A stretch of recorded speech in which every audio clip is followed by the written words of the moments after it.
ako po ay bumabati ng magandang umaga po sa inyong lahat, sa membro ng Dating Daan, membro ng Jesus Miracle Crusade, membro ng Good Wisdom for All Nation, at siyempre, membro ng Muslim, at membro ng Born Again Christian. Kung bakit bumabati ako sa inyo dahil sa hindi natin alam na minsan itong mga taong ito ay makita nila ang ating pag-uugali at maingganyo silang sumali kung saan tayo kaanib. Yun ang aking pananaw. Dahil katulad ko din, bago ako naanib sa Dating Daan or sa MCGI, ay kasapi ako sa ibang grupo. Hindi po ako nagiging fanatic. Ganon din sa kanila. Pag nakita nila yung pag-uugali natin na maayos at maginoo at hindi scammer, maaring maisip nila na aanib sila sa kinaaniban na mabuti. Di ba, Brother Rick Guevara? Di ba, Brother Edsel Canyo? Kasamang shout out na po yun. Di ba, Sir Hernan tayo? Di ba? Ganun po yun. At syempre kay Araceli Naiyal, kay Angelita Umacob, ganun po. Syempre kay Brother Edwin Datuon, kay Pastor Antonio Laguren, syempre, diba? At kay Brother Mario Borlado, na kung saan wala sila dahil nagtatrabaho po, naiwan akong mag-isa dito sa bahay. Okay, anyway, huwag niyong kalimutan na mag-subscribe pagkatapos kong magbati sa inyo. Meron man akong hindi nabati ay sa sunod po na ang ating pag-uusapan. Salamat po sa inyong panunood. Sana mag-subscribe po kayo. Meron po akong mga kaibigan from Indonesia. 3 yun sila. O 4 yata. Meron din po akong kaibigan sa USA. Meron din po akong kaibigan sa Canada. Even in the Australia. Maging sa Germany. Meron din po. Pero mas gusto kong magtagalog dahil sa kinakapture ko yung 42 billion people using YouTube or cellphone here in the Philippines. Iyan po. Di ba? Iilan lang naman yun sila. Sabi ko, we can just discuss things over the messenger, that if you don't mind, because I am capturing the Filipinos who are using cell phone for almost 42 billion user here in the Philippines. Kaya nga, ang mga vlogger from the US, Canada, and Australia went here in the Philippines for them to have more subscriber. Ngayon, ako naman makiusap na we are just Filipino.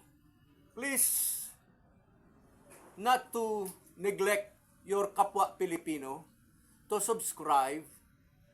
Dahil sabi ng isang YouTuber na si or si Phil-Am Mike na let us help the Filipino who are poor and grab their cell phone to have a Facebook and a YouTube to be rid out from hardship in life.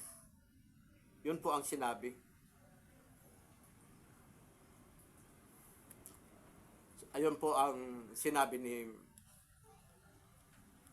Mike, na kung saan si Mike I think this coming September, he will be retiring from the USA and put up his own business and have his own condominium in Mandaue City.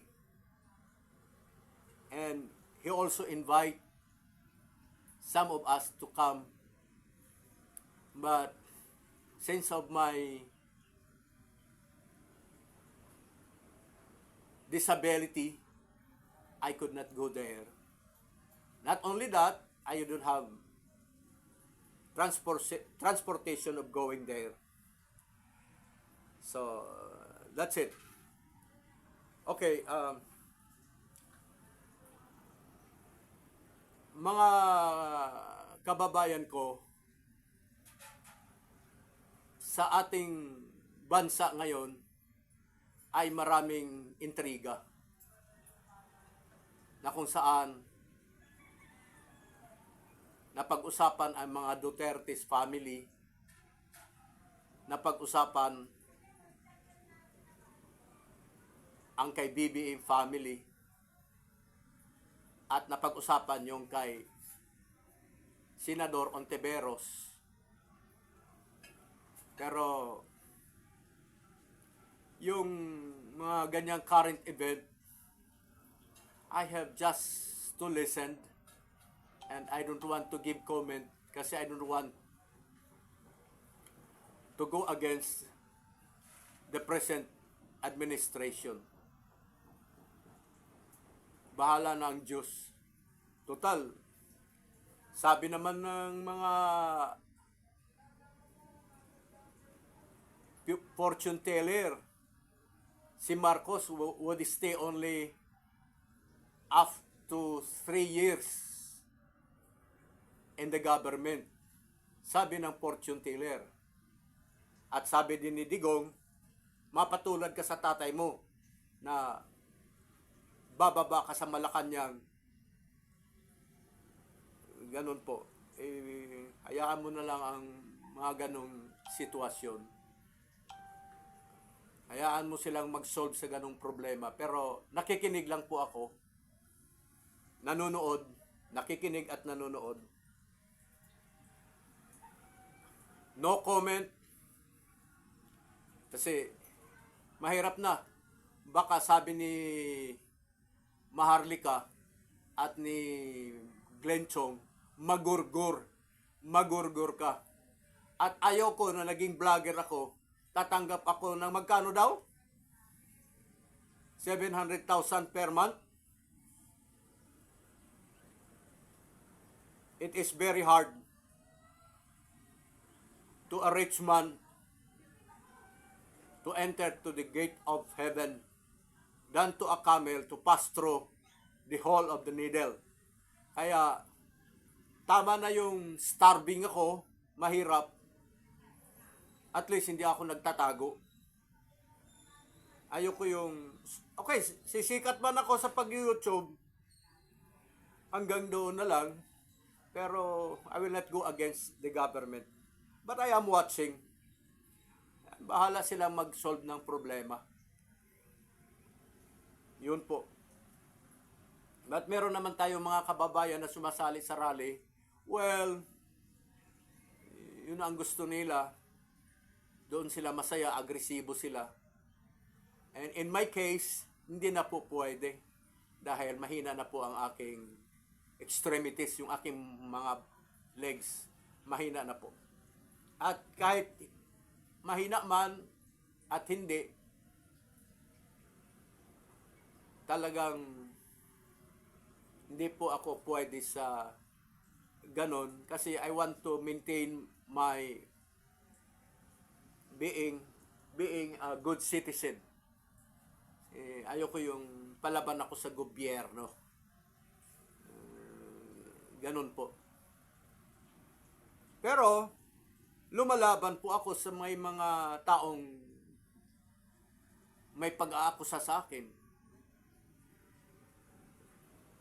Sabi nga ni Brother Eli, wala akong pakialam kung anong sasabihin nyo sa akin. Basta ako, alam ko ang sarili ko at ang Diyos ang nakakaalam kung anong nilalaman ng aking puso. Kaya it's only God knows what is in my heart. Dahil sa minsan, mayroon akong dalawang ugali na minsan matapang, minsan naman kababaan ng loob. Sa madalit salita, level lang po yung pag-uugali ko. Kapag nagsasalita ka ng maayos, maganda, maganda. Pag hindi maganda, magagalit ako dahil hindi magandang sinasabi mo. Kapag nagkakwento ka sa akin ng hindi maganda, hindi din maganda ang aking sasagot sa iyo dahil sa hindi maganda sinasabi mo. Ganun lang po yun.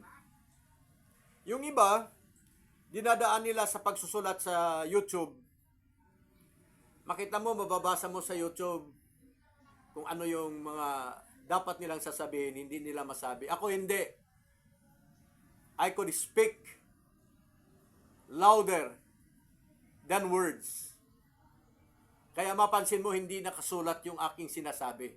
I have advised my son to do this by editing na ang dapat kong sasabihin ay nakasulat sa Biblia. Ay, nakasulat pala sa YouTube, pero ayaw ng anak ko. Hindi ko alam kung nahirapan siya. So, gano'n, binabanggit ko na lang.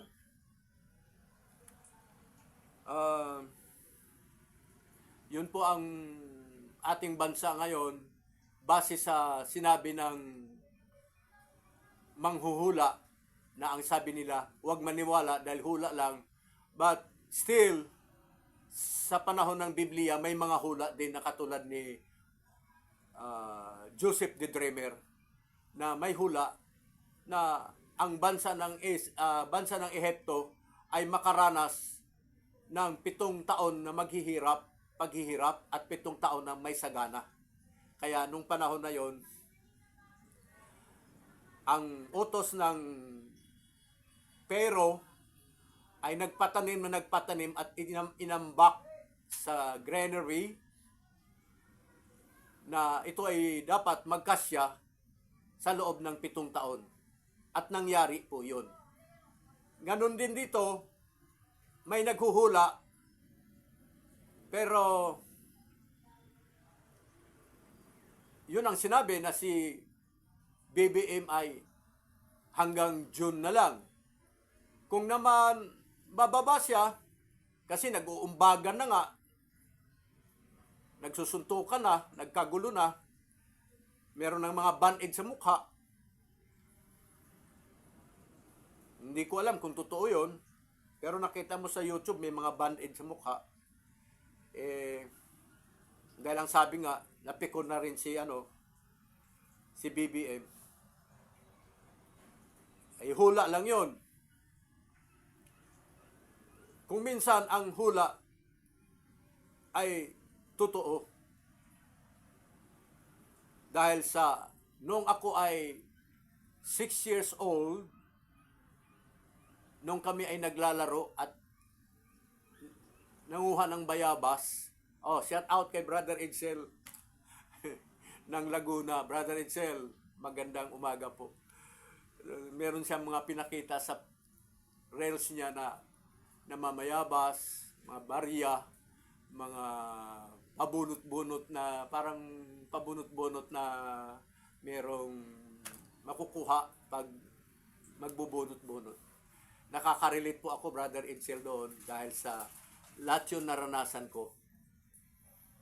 Ngayon, nahulaan po ako na ako ay makapag-asawa.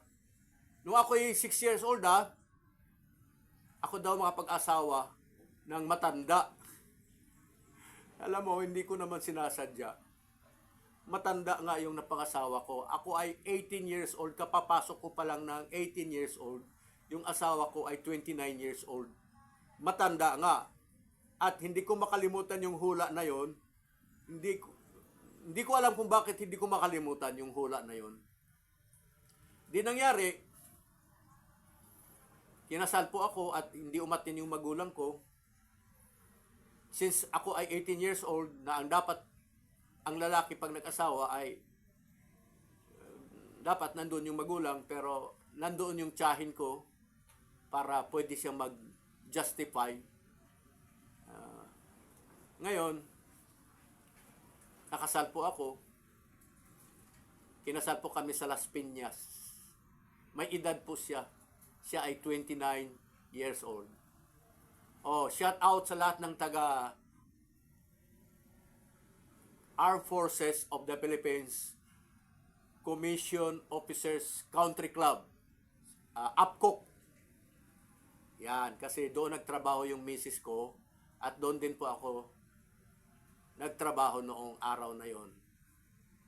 Pero parang nangamatay na yata sila at yung iba, hindi ko alam. Lahat kayong mga taga APCOC nung araw nakasabayan ko nung way back 1980 to 1982. At doon nagtrabaho ako sa loob ng Campo Aguinaldo. E di nagsama kami at 8 taon lang kaming nagsama at nagkaroon kami ng anak na 2 na kung saan siya ay nag-edad na yata ng 42 years old at yung isa 35 years old. Parehong lalaki. Wala na sila sa akin. Hindi na po sila nakatira sa akin sa bahay. May sarili na silang pamilya. Tumatayo sila ng sarili nilang buhay. At maganda yon dahil sa hindi sila umasa sa akin. Dahil kapag umasa sa akin, problema ko pa yun, pampagatas, di ba? Anyway, ngayon, karugtong sa hula na yon, may sinabi pa yung matanda sa akin na nag-edad ng siguro 70. Ang sabi niya, mag-asawa ka pa uli na sa malayo din, na ang mapangasawa mo ay nasa malayong lugar, na kung saan binuli ako ng mga kalaro ko na nag-edad din ng 7 years old at saka 6 years old, na makapag-asawa ako ng matanda. Sabi nila, yay, mag-asawa pala ka ng matanda. Tama, matanda pala mapangasawa mo. Hindi ko naman sinasadya. So, dalawa yon na makapag-asawa ko matanda, at pangalawa, makapag-asawa ako ng malayo. At pareho yon sa malayo. Somewhere sa Baguio yung isa naman sa Pangasinan, sobrang malayo, na ako ay nasa Southern Leyte. At doon nagkaroon naman ako ng 2 siblings, isang lalaki at isang babae. At pareho yun ako naging biyudo. Nagbiyudo po ako sa 2 babae na yon. Maraming nagsasabi na ako daw ay biyudohin. Yan. O intriga ito. Shout out sa inyo ha. Sana wag niyong kalimutan mag-subscribe dahil nagkukwento ako. May totoo yung kwento ko, may kasamang chismis. So siguro naman kayong mga chismusa manunood dito dahil gusto niyo yung mga ganitong kwento, di ba? Okay, to continue with my story.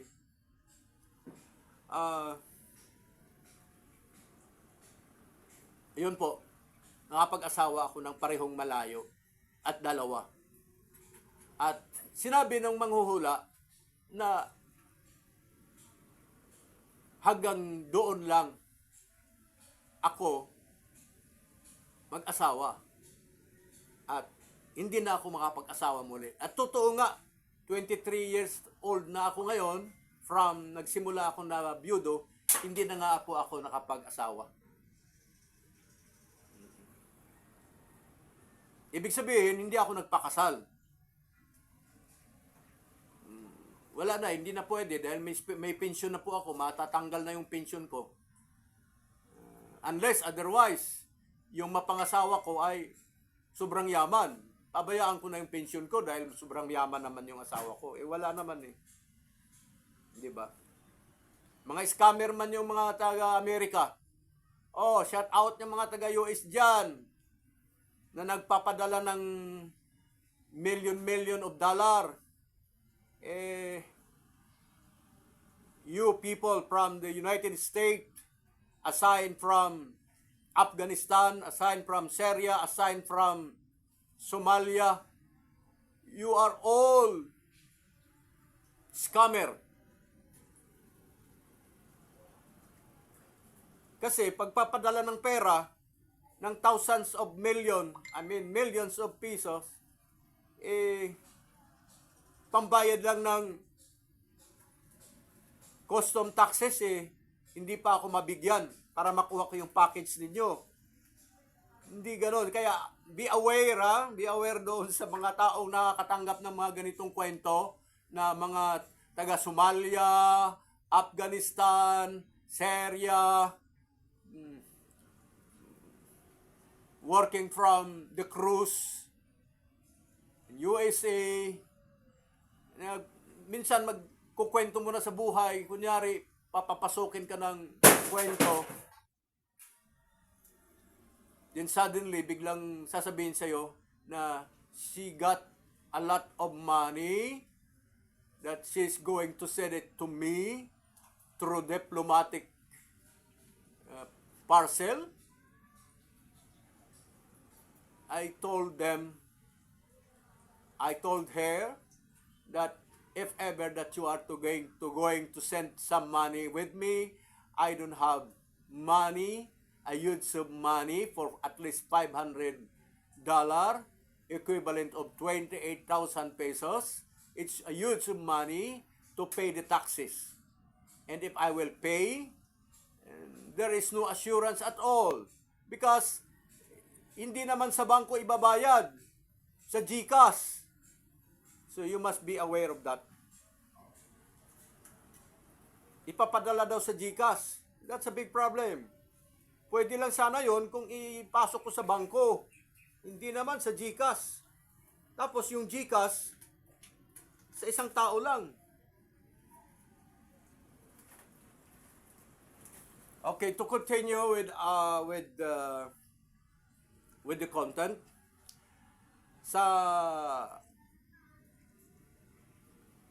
sabi nga ng iba, huwag daw maniwala sa hula. Pero may mga hula na nakasulat sa Biblia. Kaya nga yung Biblia, may mga hula. Kahit sa umpisa at sa dulo, may hula. At huwag daw nating paniwalaan. Hindi ko maintindihan na sabi ng iba, huwag maniwala sa hula dahil hula. Baka hula siguro yun ng may bayad na 100 pesos sa Quiapo. So, ito po yung nangyari. Minsan nagkaroon po ako ng bisita. Benji, nakalimutan ko yung apelyido niya. Ang pangalan niya Benji, na dating empleyado ni Noli Di Castro sa kampo nung siya tumakbo ng Vice President. At may hula sa akin na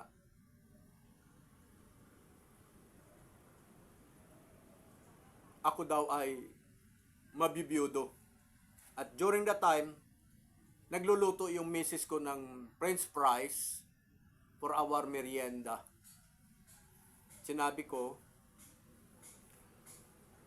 na mag-ingat ka sa health mo, ingatan mo sarili mo dahil may hula dito. Sabi ng misis ko, huwag kang maniwala dyan, hula lang yan.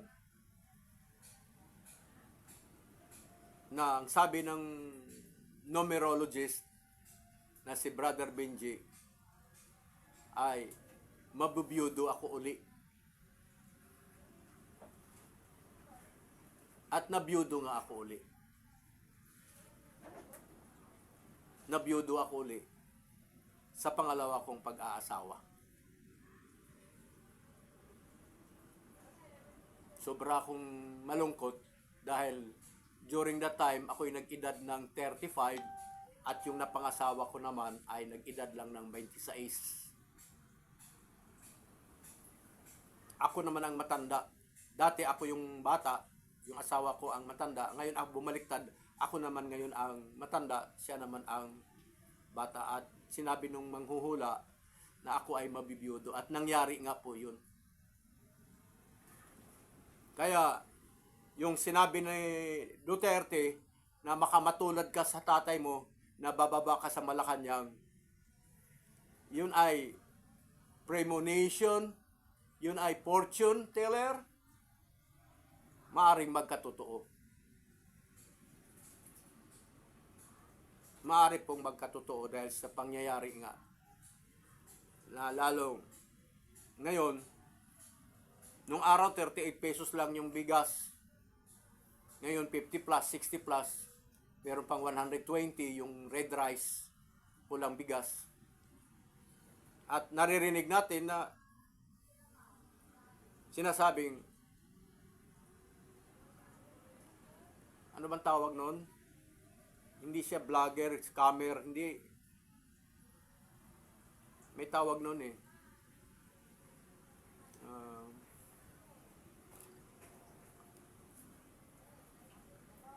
Ano bang tawag nung nagpapalusot ng produkto na nabura sa isip ko, nawala.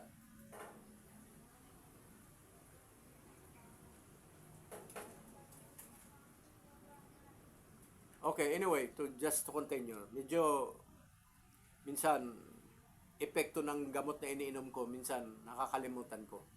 Minsan lang, pero naalala ko pa yung iba. Mamaya maaalala ko din. To continue with my own story, medyo pahapyaw lang din ako sa kabila ng ating kasulukuyang pangyayari ng ating pamahalaan. So, meron akong nakausap na isang fortune teller somewhere in Tondo. Hindi sa Tondo ng yung masalimuot na lugar, kung hindi, isang subdivision na sabi niya, ang pangalan niya ay si Marlene. Hello Marlene! Marlene, nakalimutan akong apelyido mo, di ko naman tinanong, sinabi mo lang Marlene. Sana buhay ka pa.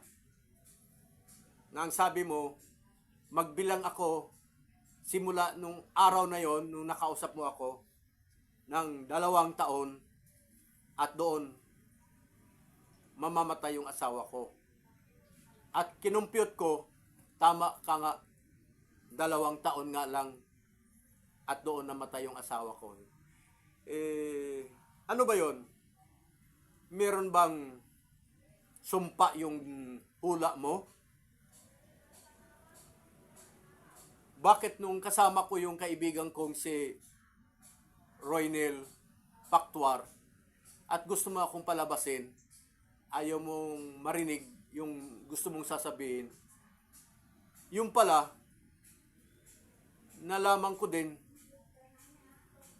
na yung kaibigan ko si Roynel, na ang asawa niya si Lodi Pactuar, ay namatay din. Yung sa akin, ang misis ko ang namatay, yung kay Lodi ang namatay, si Roynel. Kaya pala pinalabas mo ako kasi masilan yung hula mo. At nagkatotoo naman. Merong term yan eh, yung term yung hula na nakakatakot.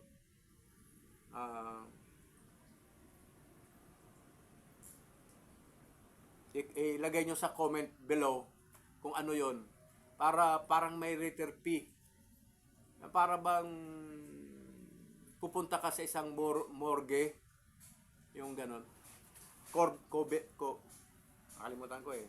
Okay, anyway, so ganon po ang nangyayari. sa hula na sa aking misis. So, ganun din po kay BBM. Pag naman magdasal at si BBM na hindi mangyari yun, di good for him. Pero sa akin, nangyari. Pero naghihintay po ako ng pangalawang Maria. Lalo na ngayon na may sakit ako, yung totoong pag-ibig. Kasi merong Australiano na walang paa at walang kamay, pero nakapag-asawa. Wala siyang limb, L-I-M-B, dito at sa paa. Wala, pero hindi naman nasira yung organ niya, pero nagkaroon siyang anak. At hindi ko alam kung anong source of income ng babae o yung lalaki, bakit sila ay nabuhay kasama ng kanilang siblings. At even in China, meron din. So how much more with me na yung kamay ko, nagagalaw ko pa, ang gumagana ang utak ko. Alam mo, kailangan natin ng companion sa buhay. Katulad nung Australiano na hindi ko alam ng pangalan niya. Na siyempre ang nag-aalaga yung asawa. Maring siya din na nagtatrabaho.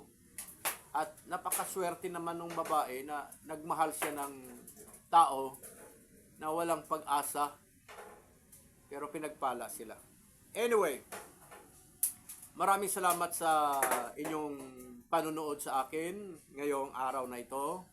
Pagpalain nawa kayo ng mahal na Panginoon. At medyo tahimik lang yung aking pananalita dahil sa bawal naman palaging utang ang pinag-uusapan. So maiba naman din ang topic. Diba? Sa hula naman tayo. Ngayon, may mga hulang dumarating sa akin. Sabi nung aking biyanan, hinulaan yung palad ko ganyan, hinulaan. Sabi niya, malayo pa ang lalakbayin mo at sa pagdating ng araw, pagtanda mo, ikaw ay yayaman.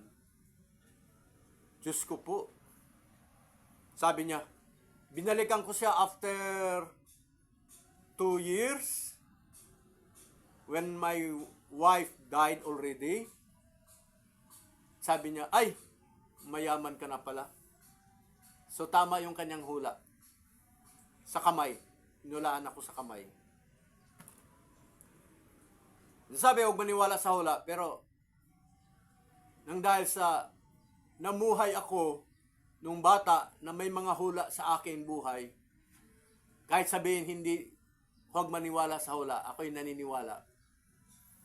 Dahil sa nabasa ko sa Biblia na yung ibang mga salita na nakasulat sa Biblia ay hula. Example nga noon, yung kay Joseph the Dreamer. Ayan po. Ngayon,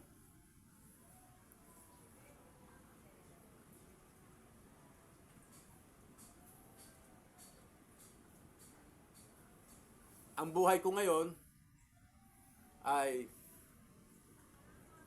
sinunod ko ang mahal na Panginoon dahil sa may hula din naman sa akin.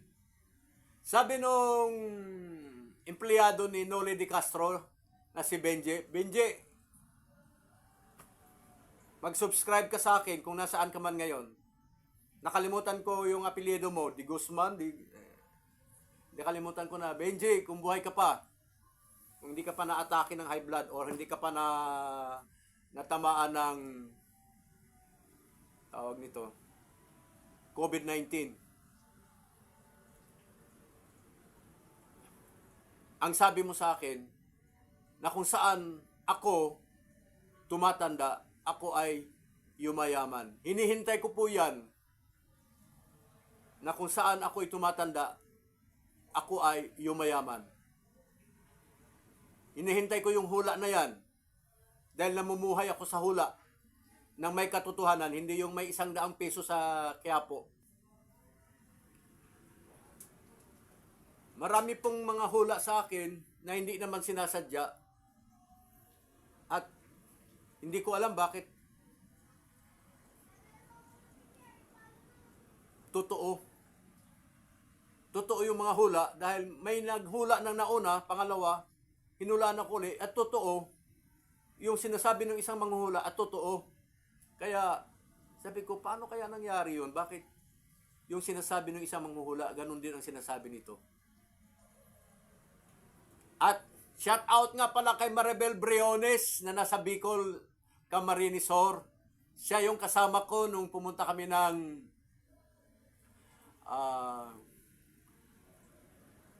resorts ng Bataan na kung saan I thought the person who was eating his breakfast was drunk already. Kasi binati ako, hello, good morning, who are you? Who advised with you to come here in this place? This is an enchanted kingdom. Sabi ko, lasing na, alas 8 pala ng umaga, lasing na. Okay, come in.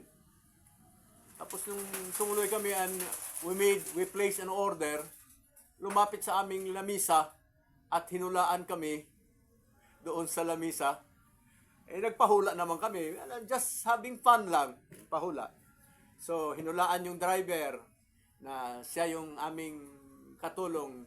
Tapos si Maribel, hinulaan. Ikaw pinipilit mong maging negosyante na hindi ka naman negosyante. At si Noriel Sales, shout out Noriel. Mag-like ka at mag-subscribe ka sa akin. At sinabihan siya ng manghuhula, huwag kang umalis sa taong ito dahil hihiga kayo ng pera pagdating ng araw. Tapos nung ako na ang hinulaan, ang sinabi sa akin, marami kang tutulungan na tao nasa ibang bansa na magsiuwian dito sa Pilipinas. Hula yun, na hanggang ngayon, hinihintay ko kung paano ba mangyari ako yung gagamitin na itong mga tao sa ibang bansa ay magsiuwian, yung mga Pilipino na magsiuwian dito sa Pilipinas. At hindi ko naman tinanong kung bakit magsiuwian. Pero meron akong nabalitaan na pagdating ng araw, lahat ng mga Pilipino na sa ibang bansa ay magsiuwian. Dahil yayaman ang ating bansa. Ito ang mga center of the world of business. Shout out sa inyo lahat na nasa ibang bansa na nakapanood nito. Na uuwi daw kayo sa Pilipinas, sabi nung isang manghuhula. Di ba? Maganda 'yon. At pag umuwi kayo dito, hindi na kayo maghihirap kasi yayaman na ang ating bansa. Hindi na katulad ngayon na nagsialisan kayo sa ating bansa ng Pilipinas dahil walang trabaho dito sa Pilipinas. Kung may trabaho man, ang baba ang pasahod. Di ba? Yun po ang pangyayari. At isa daw ako, hindi naman sinabing ako lang, kundi isa daw ako sa makakatulong doon sa mga tao sa iba't ibang bansa na uuwi dito sa Pilipinas. At nabalitaan ko naman sa isang manghuhula na ang lupa ng Pilipinas ay magdugtong-dugtong na. Pwede nang magbiyahe sa pamamagitan ng kalsada. At ngayon nga, nagsimula na nagdugtong-dugtong na yung mula sa Cebu to Iloilo at San Juanico Bridge, Samar to Leyte, at yung mga project ni Duterte. Ayan po. So, totoo. Hinulaan po ako ng ganun. At ang gusto kong marinig yung hihiga ako sa pera. Dahil sa tinalikuran ko ang aking negosyo. Ang aking negosyo noong araw ay meron po akong LPG safety device, LPG tank, LPG parts, na kung saan nationwide ang aming operation. And I have 100 people working under me. And with that business, nag-branch out po ako ng ibang business like motor shop,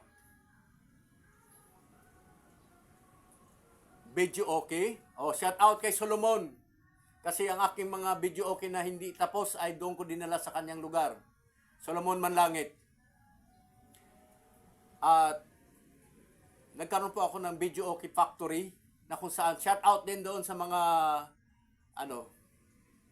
dati kong empleyado. At shout out din naman doon sa aking aircon repair na kung saan buhay pa hanggang ngayon si Nathan. Nathan sa Messenger, Nathan ang pangalan niya pero nakalimutan ko yung tunay niyang pangalan. Ayan po. Meron akong hardware, meron akong fruit stand, at meron akong restaurant. Marami po akong business dahil sa hinahanda ko yung sarili ko na pagtanda ko, meron akong dudukotin na hindi na ako manghingi. Bagkos ako yung tutulong. Mahilig po ako kasing tumulong. Kaya gusto ko yun.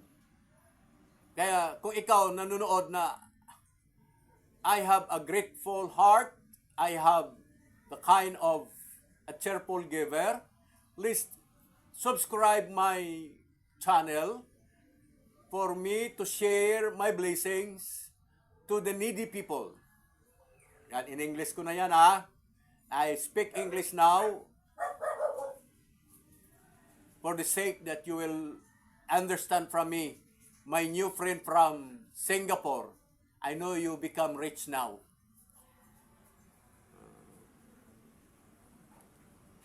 Anyway, so ganun po ang pangyayari sa akin.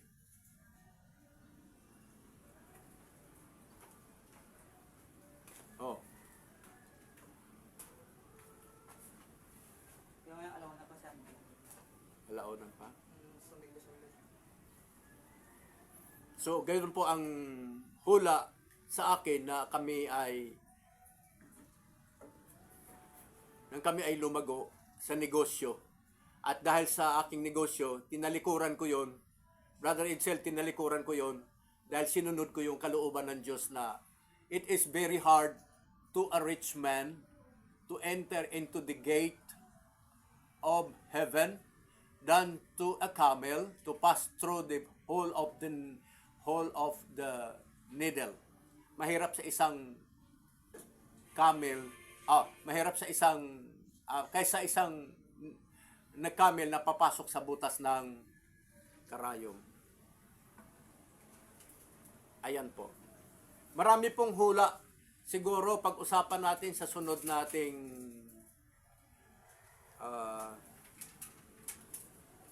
content.